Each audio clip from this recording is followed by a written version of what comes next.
So I made a pattern. This is very fitting for our boy, but it's great for organizing all the materials, ta-da, and just keeping everything in check.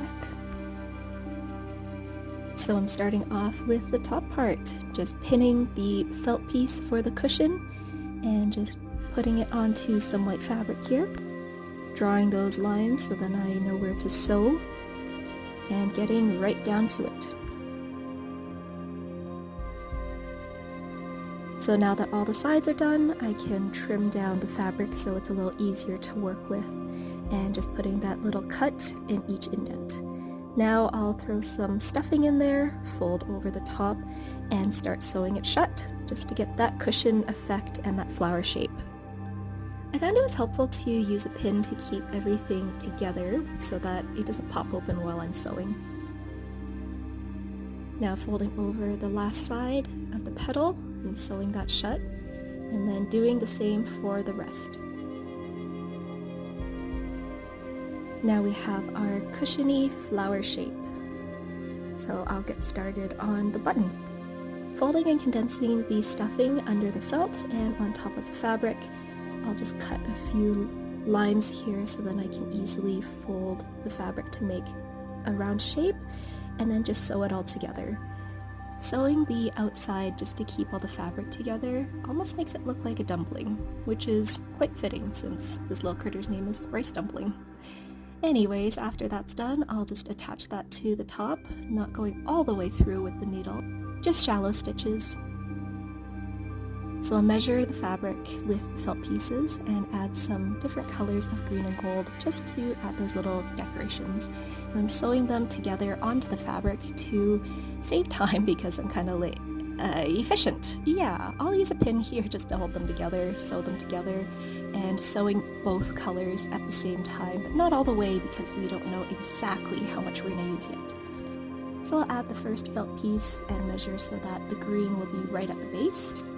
Give that a quick sew, and then just cutting the excess fabric off so that it matches the shape. A little cut there so that I'll be able to fold it easily, and then just keep sewing around the outside. And this is where that cut is useful. We can have that rounded edge there. Just keep sewing around, fold over that edge there. Keep going, and I'll have to make another cut right here. Next, I'm going to add some stuffing right before sewing it shut. I want to make sure that this is a good straight line, so I'm adding just a bit of fluff at a time so it's not overflowing, and just making sure that both sides are looking good here. Keep going down with that straight stitch, and because my fabric was a bit short and I was too close to the edge, I'm just going to attach it to the felt and make sure that it's sewn down. Alright, so I'm Canadian. I can make a maple leaf freehand, right? Right?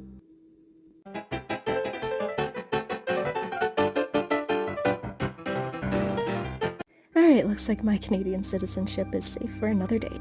So I'll get started measuring out those panels, just cutting here so that I can fold the fabric, and making sure that I'm sewing this maple leaf on a good enough distance away so it doesn't get caught up in the stitches. Alright, now that's done, looking good. I can put the panel on, pin that in, and then just get sewing around 3 of the sides. And just like last time, adding in the stuffing and sewing that last side. Now repeat the same for the remaining panels. Pinning, sewing, and stuffing. For the last panel, now I know how much I'm going to use, so I'll trim the extra fabric, sew that down so that it's secure, and then do the exact same thing as before. Sometimes after cutting the fabric it will start fraying, so I'll just do a looping stitch to keep it together. So next I'll make the eyes. I'm using felt and beads, sewing the beads to the inner eye, and then sewing the inner eye to the outer piece. Getting the face ready. Now this fabric is a bit see-through, so I added some felt to the back, just putting the eyes on, and then adding the mouth. I'll just cut a small piece of red fabric here for that last decorative piece, sew that on, Now I can get the sides ready, attach the 2 pieces of the arch, then I can fit the face in here, secure that with some straight stitches along the edge. And now for the tail. I'll use these pieces that I cut and some beads and gold thread just to make that design really pop out. Now that the design's done, I'll just sew the other piece on top. We want the good sides facing inwards because I'll sew around the edge, flip that inside out, and then add some stuffing to really give that tail some body.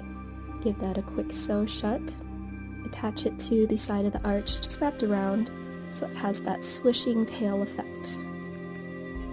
And the arms are the exact same method.